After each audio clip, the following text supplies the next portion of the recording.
قد خلت من قبلكم سنن فسيروا في الأرض فانظروا كيف كان عاقبة المكذبين. السلام علیکم ورحمۃ اللہ وبرکاتہ. نحمدہ ونصلی علی رسولہ الکریم. اما بعد فاعوذ باللہ من الشیطان الرجیم. پارہ نمبر 3، تیسرا پارہ بہت ہی خوبصورت طریقے سے ہمیں سورۃ بقرہ کا آخری حصہ اور سورۃ آل عمران کا ابتدائی حصہ بتاتا ہے. پارے کا آغاز ایک بہت خوبصورت ادب سکھا کر ہوتا ہے، اور وہ کیا ہے کہ شخصیات میں نہ الجھو، بلکہ جس کام پہ انہوں نے زندگیاں گزاری اس کو دیکھو. اللہ تعالیٰ نے آپس کے اختلافات کو دور کر کے اصل پیغام پہ نظر رکھنے کا حکم دیا. پہلے لوگ یہ چیز نبیوں کے ساتھ کرتے تھے، آج کے دور کے لوگ یہ چیز ائمہ کرام اور دین کے خدمتگار لوگوں کے لیے کرتے ہیں.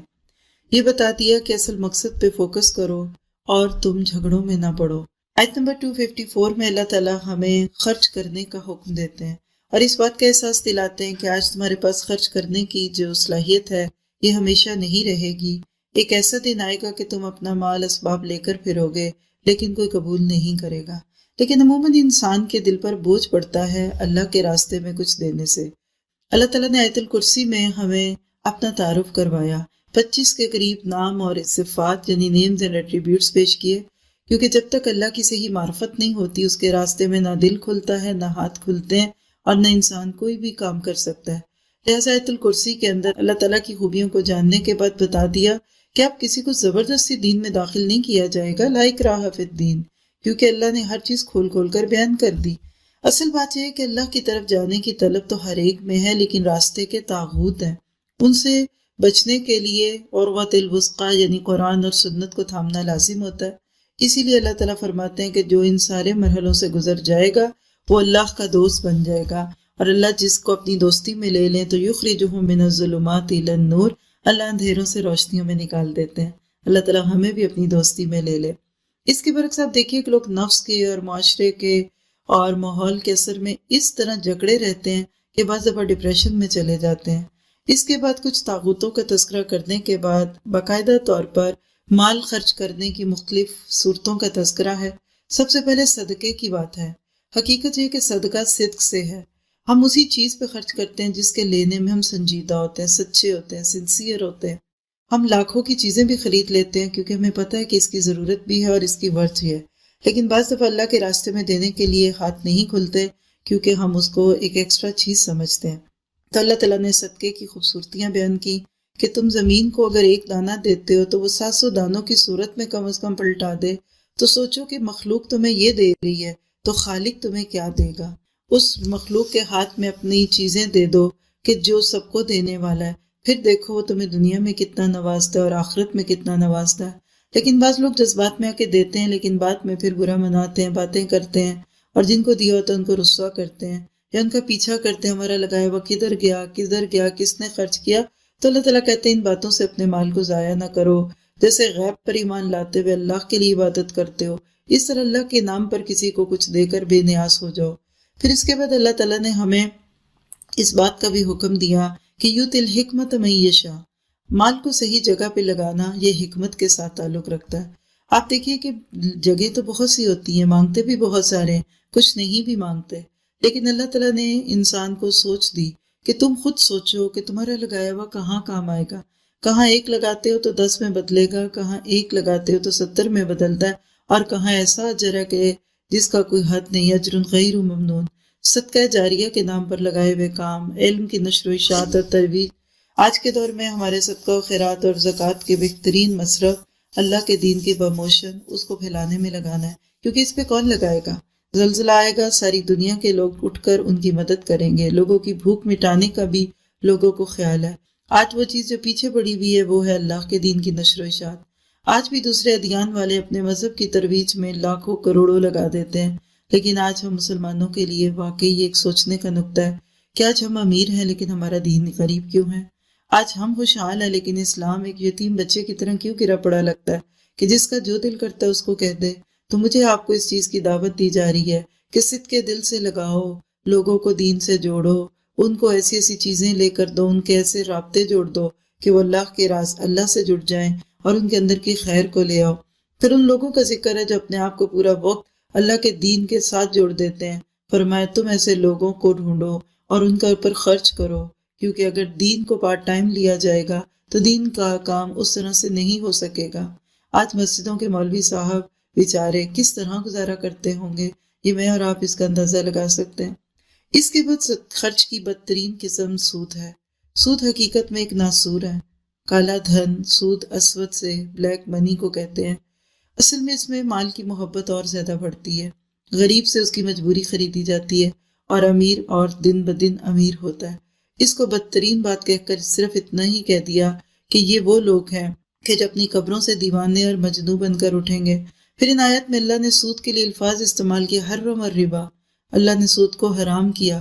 پھر اس کے ساتھ یہ بھی بتا دیا کہ وَمَنْ عَادَ فَأُولَٰئِكَ أَصْحَابُ النَّارِ، جو اس ساری بات کو سن کر دوبارہ یہی کام کرے گا وہ آگ کے ساتھی ہیں۔ پھر یہ بھی بتا دیا یمحق اللہ الربا، اللہ سود کو مٹا دیتا ہے۔ 4 باتیں ہیں جس کے بعد واقعی دل مانتا ہے۔ اور آج دنیا کے نقشے پہ دیکھیے، جن جن چیزوں میں یہ چیزیں لگتی ہیں وہ چیزیں کچھ سالوں کے بعد ختم ہونے لگتی ہے۔ لوگوں کو تجدید ایمان کی دعوت دی کہ دیکھو پچھلی زندگی جو ہو چکا تو ہو چکا، اب آگے ایک نئی زندگی شروع کرو، آمنوا وعملوا الصالحات والی، واقاموا الصلاۃ والی اور آتوا الزکوٰۃ والی۔ پھر اس کے بعد کہا کہ اگر تم یہ سب اللہ کے نام پر یہ سب کچھ سن کر بھی نہیں چھوڑتے تو یاد رکھو کہ فَأَذَنُوا بِحَرْبٍ مِّنَ اللَّهِ وَرَسُولِهِ، تو اللہ اور اس کے رسول سے جنگ ہے۔ سود اتنا گمبھیر گناہ ہے کہ اس پہ جو وعید ہے وہ کسی اور گناہ پہ نہیں۔ اللہ تعالیٰ ہم سب کو اس سے محفوظ رکھے۔ پھر تنگ دست کو مہلت دینے کا معاملہ ہے کہ کسی کی مجبوریوں سے فائدہ اٹھانے کی بجائے غریب لوگ اگر تم سے کچھ قرض لے بھی لیتے ہیں تو نہیں ادا کر سکتے تو معاف کر دو، بہت اجر ہے۔ آپ سے کوئی قرض لے اور آپ اس کو مہلت دے دیں، اس کا بہت بڑا اجر ہے۔ اللہ تعالیٰ ہمارے دلوں کو بڑا کر دے۔ اس کے بعد قرآن پاک کی سب سے طویل آیت جس کو آیت دین کہتے ہیں، جو قرض کے معاملات سے متعلق ہے، اس کی بات کر کے بتا دیا۔ حقوق اللہ کے ساتھ حقوق العباد بھی سکھاتے ہیں، اور مالی معاملات دین کا ایک بہت بڑا حصہ ہے، ہمیں اس کو سیکھنے کی کوشش کرنی ہے۔ آخری آیات میں اللہ تعالیٰ نے اپنی بڑائی اس طرح سے پیش کی کہ اگر میں اور آپ اس کو لے کر چل پڑیں تو یہ ہو نہیں سکتا کہ ہم اپنے رب کو پا نہ لیں۔ اور باقی یہ وہ عرش کے خزانے ہیں جو اللہ کے نبی کو معراج کے موقع میں دیے گئے۔ اس میں نیک لوگوں کا یہ قول کہ سمعنا وأطعنا مجھے آپ سے یہ تقاضا کرتا ہے کہ جو بات سنیں دل سے دعا کریں، نیت بھی کریں، ارادہ بھی کریں کہ سن کے مانیں گے۔ اور آخر میں پھر خطاؤں کی معافی ہے کہ اللہ تو ہماری غلطیوں کو معاف کر دے۔ اس کے بعد سورۃ آل عمران شروع ہوتی ہے جو اصل میں ہماری اس دعا کا حصہ ہے کہ اللہ میں بھٹکے ہوئے لوگوں میں نہ کرنا۔ جیسے سورۃ بقرہ میں بنی اسرائیل کے قصے تھے تو اسی طرح سورۃ آل عمران نصارہ کے عقائد کو کھولتی ہے، جس میں حضرت عیسیٰ علیہ السلام کی حیثیت کو واضح کیا گیا اور یہ بتا دیا کہ اللہ نے اپنے قرآن میں ہر بات کو کھول کے پیش کیا۔ اور کچھ لوگ ہیں جو قرآن میں سے عمل کی باتوں پہ غور کرتے ہیں، کچھ شبہ والی باتوں میں پڑے رہتے ہیں۔ ایمان والوں کی دعا کیا ہے کہ ربنا لا تزغ قلوبنا بعد اذ ہدیتنا۔ حقیقت ہے کہ ہدایت اتنی قیمتی چیز ہے کہ پہلے پارے سے شروع ہوئی اور 30ویں پارے تک ہدایت کا سفر جاری ہی رہے گا۔ مجھے آپ کو اپنے سونے چاندی کی جتنی فکر ہے اس سے زیادہ ہمیں اپنی ہدایت کی فکر ہونی چاہیے۔ پھر اس میں اللہ تعالیٰ نے غزوہ بدر کی کچھ جھلکیاں پیش کر کے بتا دیا کہ دیکھو مدد اللہ کی طرف سے آتی ہے، جب اللہ کسی کا ساتھ دیتا ہے تو اس کو کوئی نقصان نہیں دے سکتا۔ پھر آیت نمبر 14 اور 15 میں اللہ تعالیٰ نے بڑا خوبصورت تقابل کیا دنیا اور آخرت کی نعمتوں کا۔ حقیقت ہے کہ دنیا اور آخرت کے بارے میں ہمارا نظریہ واضح ہونا چاہیے۔ اللہ تعالیٰ نے خود محبت ڈالی، مال کی، اولاد کی، بیویوں کی، سونے چاندی کی، لیکن مطلوب کیا ہے کہ اسی روز و شب میں کھو کے نہ رہ جاؤ کہ تیرے زمان و مکان اور بھی ہیں۔ آپ اس دنیا سے فائدہ اٹھائیے لیکن اس کو دل میں نہ رکھیے۔ دنیا ہاتھ میں ہونی چاہیے، دل میں نہیں ہونی چاہیے۔ اس دنیا کو آخرت کے لیے کشتی بنائیں، اس مال کو استعمال کر کے آخرت میں صدقہ جاریہ کمائیں، اس اولاد کو اللہ کے راستوں میں لگا کے المال والبنون زینت الحیات دنیا کا کام لیں، اور اس طرح سے یہاں سے گزر کے جب میں اور آپ آگے پہنچے تو وردوان من اللہ ہی کی پکار سنیں اور اللہ میں اپنے چہرے کا دیدار کروا دے۔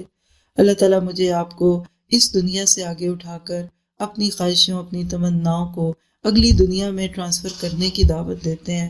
یہ دنیا کام کی، آخرت آرام کی۔ اگر آج آرام کیا تو شاید وہاں مشقت سہنی پڑے۔ اس کے بعد اللہ تعالیٰ مجھے آپ کو کچھ ایسی خوبصورت دعائیں سکھاتے ہیں، اور سورۃ آل عمران دعاؤں سے بھری ہوئی ہیں، کہ جس میں ایک دعا اللہم مالک الملک تؤتی الملک من تشاء ہے، جس سے پتہ چلتا ہے کہ اللہ کے خزانے کتنے وسیع ہیں۔ اللہ تعالیٰ دونوں ہاتھ سے لوٹاتا ہے، پھر کمی نہیں آتی۔ صدیاں گزر گئیں دنیا بنے ہوئے، آج تک نہ دھوپ ختم ہوئی نہ بارش ختم ہوئی۔ اس رب سے مانگیے، وہ دے سکتا ہے، وہ آپ کے قرضوں کو بھی دور کر سکتا ہے، وہ آپ کی مجبوریوں کو دور کر سکتا ہے۔ شرط یہ ہے کہ ہم اس کے اوپر ایمان رکھیں۔ اس کے بعد اللہ تعالیٰ نے ہمیں اہل کتاب کے ساتھ تعلقات کی حد بندیاں سکھائیں، اور اس کے بعد سکھا دیا کہ ان کنتم تحبون اللہ فاتبعونی۔ اللہ سے محبت کا دعویٰ رسول کی اتباع کی صورت میں جھلکے گا۔ جتنی محبت اللہ کی ہوگی اتنی زندگی رسول کے طریقوں کے مطابق ہوگی۔ اس کے بعد باقاعدہ طور پر آل عمران کا تذکرہ شروع ہوتا ہے، جو حضرت عیسیٰ علیہ السلام کا خاندان تھا، کس طرح ایک ماں کی دعا، اور اس نے اپنی بچی کو اللہ کے لیے نظر کیا اور پیدا ہوتے ہی اس کو شیطان سے بچا دیا۔ میرے آپ کے لیے ایک سبق ہے کہ آج کی ماں کو بھی ایسی ہی منتیں مانگنے کی ضرورت ہے۔ اپنی اولادوں سے معاشی امیدیں لگانے کی بجائے ان کو دنیا کے اس چکر میں ڈال کر بالکل آخرت فراموش کر دینے کی بجائے اللہ کے راستوں میں لگائیں، دنیا آخرت میں ان کو اللہ کے بندے بننا سکھائیں۔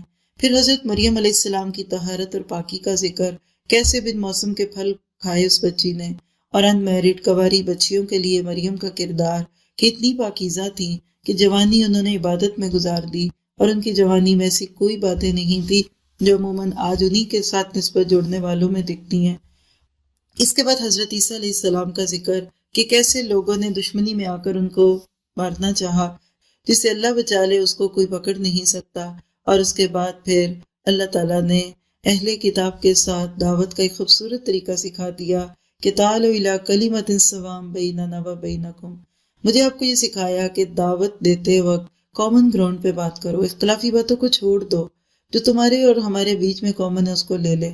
یاد رکھیے، زندگی کا خوبصورت اصول ہے، چاہے بڑے پیمانے پہ امت کو جوڑنا ہو یا شوہر بیوی کے ٹوٹتے ہوئے گھر کو بچانا ہو، ہمیشہ اختلافات میں یہ دیکھیے کہ ہمارے بیچ میں اچھی چیزیں کیا ہیں، اس کو لے لیجئے، دوسری چیزوں کو پیچھے ڈال دیجئے۔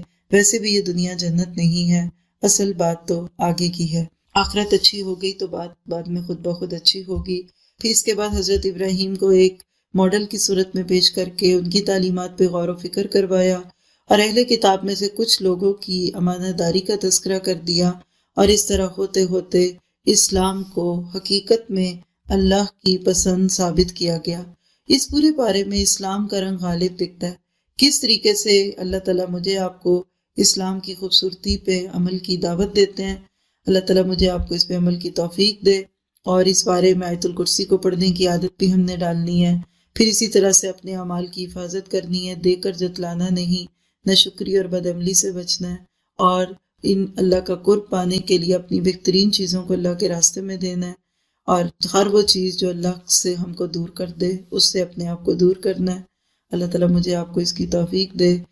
آیت نمبر 254، جس میں اللہ تعالیٰ ہم حکم دیتے ہیں کہ یا ایھا الذین آمنوا انفقوا مما رزقناکم من قبل ان یأتی یوم لا بیع فیہ ولا خلۃ ولا شفاعۃ والکافرون ھم الظالمون۔ اے لوگو، خرچ کرو اس میں سے جو ہم نے تم کو دیا اس دن کے آنے سے پہلے، جس دن نہ تو کوئی خرید و فروخت ہوگی اور نہ کوئی دوستی ہوگی اور نہ کوئی سفارش ہوگی، اور کافر وہی ظالم ہے۔ تو گویا کہ ٹائم باؤنڈ چیک ہے جو ہم اللہ کے راستے میں دے سکتے ہیں۔ کل وہ وقت نہیں رہے گا جو آج ہے۔ اللہ تعالیٰ ہمیں اللہ کے راستے میں دل کھول کر خرچ کرنے والا بنائے۔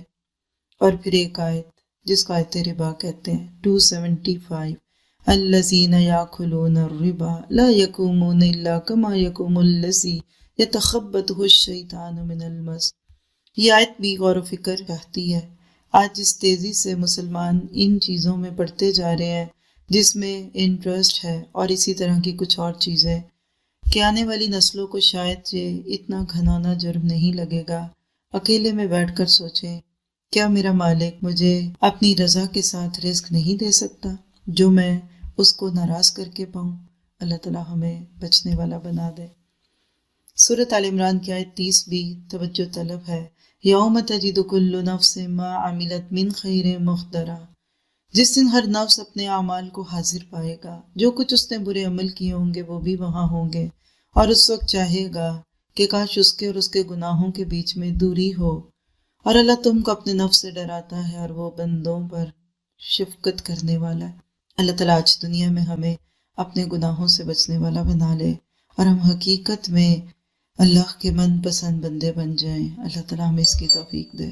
سبحانک اللہم و بحمدک اشہد ان لا الہ الا انت استغفرک و اتوب الیک۔ السلام علیکم ورحمۃ اللہ وبرکاتہ۔